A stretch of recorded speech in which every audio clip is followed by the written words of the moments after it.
Alors, on était en train de combattre tranquillement. On était, je crois, au troisième round, du coup. Je sais pas, il restait combien de temps exactement. Euh, et, euh, et Cédric, il a commencé à se plaindre après une phase de clinch, je crois. Je me rappelle plus bien. Mais après une phase de clinch, il commençait à se plaindre d'un truc au pied. Il se plaint d'abord à l'arbitre. L'arbitre, il lui dit continue le combat. Ensuite, il le redit. L'arbitre, je crois, il le calcule pas. Il le dit en français. Du coup, moi, je lui dis frère, enlève ce que t'as au pied, tu vois. Et après, il me dit il m'écoute pas et tout. Après, j'essaie d'éliminer Cédric. Je dis à l'arbitre, enlevez ce qu'il a dans le pied parce que je voulais un vrai combat. On est au dernier round. Et l'autre, après, il se replaint. L'arbitre, il dit, tu veux pas? Et il arrête le combat. Après, c'est comme ça. Moi, comme je l'ai dit à la fin de mon combat, les imprévus font partie du combat. Pour moi, en tout cas dans ma mentalité, c'est le champ de bataille. Parfois, il faut continuer malgré qu'on se casse quelque chose, qu'on a une épine au pied, qu'on a ci, qu'on a ça. Le corps, c'est quelque chose qui est constamment en évolution. On peut faire un combat, on n'est même pas dans le top de notre journée. Mais c'est ça aussi l'art du combat, c'est de pouvoir combattre n'importe quand, n'importe où et dans n'importe quelle condition. Donc je suis content de ma victoire, même si j'aurais voulu faire une belle finition ou gagner à la décision de manière dominante.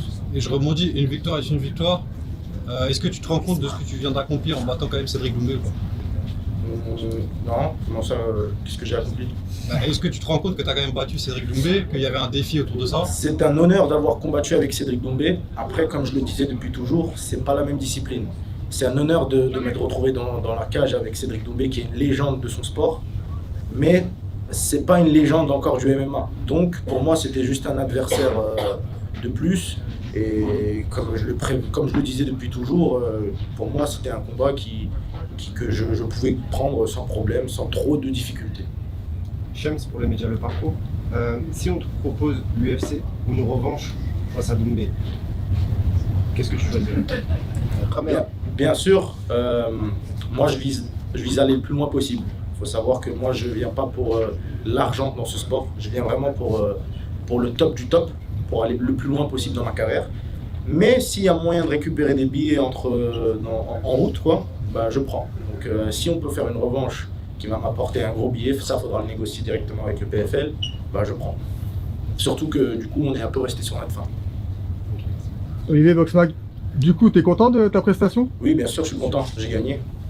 Je veux dire, tu as eu l'avantage au niveau de la lutte et Ouais. il a été un petit peu en avantage au niveau de son striking. Moi, je trouve même pas que, à part sur le deuxième round, je trouve le premier, même en striking, on peut le scorer pour moi. Hein. Je trouve que je l'ai beaucoup plus touché. Et sur le deuxième round, c'était limite du kiff-kiff. En vrai, je l'ai beaucoup touché avec mon jab, on se rend pas compte. En tout cas, de ce que j'ai vu, j'ai pas encore regardé le combat. Lui, je crois qu'il a eu des petites frappes qui sont bien passées aussi. Mais j'ai beaucoup accompagné ses coups. En vrai, j'ai même pas été sonné ne serait-ce qu'une fois, quoi. Donc en vrai, je trouve kiff-kiff. Mais en MMA, bien sûr, j'ai dominé. Et est-ce que sa puissance, tu as senti qu'il était plus puissant que d'autres adversaires peut-être? Pas particulièrement. Il savait taper par rapport à d'autres. Il avait la science de la boxe, mais je l'ai aussi. Et ça faisait plaisir, j'aimais bien. Et dernière question, il y avait une stratégie face à Doumbé? Bien sûr qu'il y avait une stratégie. Je remercie également mon club, le Factory, avec qui j'ai pu travailler sur cette stratégie pendant des mois. Merci à mon coach Fernand, à Eddie Carda, François Laurent, toutes ces personnes qui m'ont aidé durant ces longs mois de préparation. Merci à vous. Et c'est une fierté d'avoir fait ça. Mais Merci également à ma famille, bien sûr. Pardon, est-ce qu'on peut l'avoir la stratégie ou pas? Alors la stratégie, il faut savoir qu'on a essayé de s'imaginer le pire du pire. L'Accor Arena qui nous met une pression de zinzin, le PFL qui... Bon, on respecte énormément le PFL, hein. C'était une très belle organisation et je suis très content d'avoir combattu ici, c'est un honneur. Mais j'étais prêt à ce que le PFL avantage un petit peu plus mon adversaire. Avec par exemple la dame là, qui criait pas qu'il était mort alors que ça n'avait pas lieu d'être, c'est pas neutre du tout. Mais je m'étais préparé à ça, c'était déjà accepté dans ma tête, vous m'avez sûrement vu être très à l'aise lors de mon entrée. Bah, en tout cas, si ça s'est pas vu, sachez que je l'étais totalement, j'étais tranquille.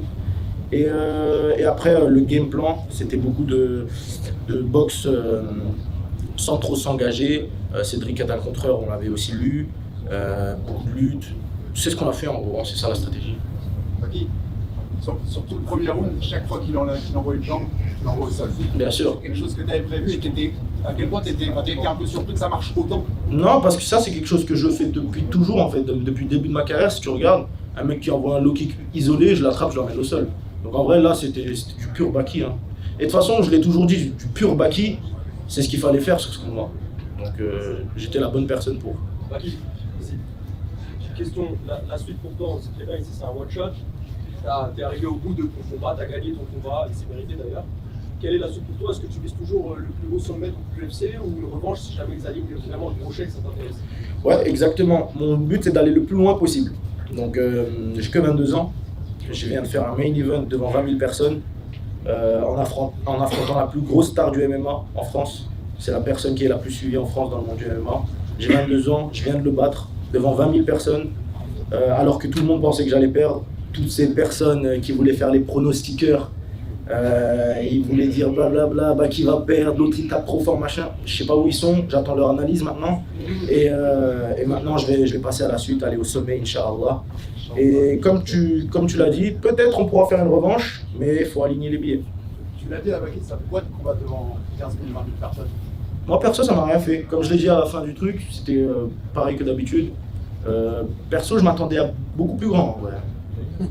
Stade de France. Stade de France, Parc des Princes, je connais pas, je suis jamais allé, mais ça a l'air grand. Okay. Well, in English, please.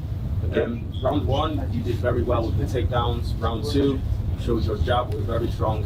If the fight continued in round 3, what was your plan for round 3? My plan is the same for every round. I think it's like the 1 and the 2. I think I finished the fight maybe in the decision, maybe it's one with the finish in ground and pound, maybe with a submission, but it's the same plan. I have a plan of wrestling and take my distance in striking, and it's what I do. And Cedric came in with a lot of hype. You have stolen his hype. For your next fight, you're going to be more expensive. Yeah. It's true. Baki, dans quel domaine t'as progressé le plus ces derniers mois pour J'ai progressé en MMA et c'est sur ça que je progresse parce que le sport il évolue très vite et je me concentre bien sûr sur les disciplines de manière séparée, mais mon objectif est toujours de progresser dans les MMA. Baki, tu as eu un combat annulé contre Félix Itaber. Tu avais dit que si tu voulais intégrer une grande organisation, tu voulais prendre la ceinture à reste. Est-ce que c'est toujours dans tes plans? Peut-être ou peut-être pas, faut voir. Je viens quand même de faire un main event dans une très grosse organisation. Faut voir. Je sais pas encore les gars, je sors d'un combat, je peux pas vous dire ce que je vais faire tout de suite. Mais en tout cas, ce qui est sûr, c'est que Baki va vers l'avant. Encore une dernière les gars. Baki, juste une dernière. Attends, laisse-le lui là-bas. Pas de soucis. À la fin du combat, on a entendu quasiment toute la salle se mettre à huer Doumbé. Est-ce que tu as la sensation de lui avoir fait perdre un peu de sa superbe? C'était pas mon intention de l'humilier ou de le faire perdre de sa hype. C'est mon frère musulman et j'espère que sa hype continuera et que tout le monde le supportera tout autant que maintenant, voire plus. Mais je pense que c'était inévitable. Comme je l'avais dit dans les interviews, il y en avait un qui allait devoir prendre l'escalier. Non, c'est Eddie qui a dit ça.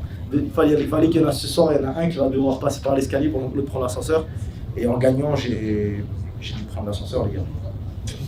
Du coup, la dernière. Hein. Ouais, Baki, on revient à ce que tu disais en disant frère musulman. En ce moment, il se passe des choses très graves. Bien sûr. Et je voulais que tu en parles, en tout cas, sur cette dernière question. Peut-être pas que tu donnes un avis, mais au moins voilà, qu'on pense à nos frères palestiniens qui souffrent actuellement dans des combats là où on a beaucoup de monde. On a une pensée pour eux, Baki. Merci beaucoup pour ta question, mon frère. C'est exactement ce que je voulais dire à la fin du combat. Malheureusement, ils m'ont pris le micro au dernier moment, alors que j'étais censé avoir le dernier mot en tant que gagnant. Les frères, aujourd'hui, ce combat, c'est pas la chose importante. Comme Cédric l'a dit également, on a le mois de Ramadan qui arrive et un peuple se fait malheureusement exterminer. Faut en parler, faut pas laisser les choses redescendre. Faut pas faire ça comme si c'était une hype. On en parle plus. Les Palestiniens souffrent pendant qu'on passe du bon temps, les gars. Concentrez-vous, venez leur en aide et rétablissons cette injustice. Voilà, Barakallah, frère. Merci beaucoup.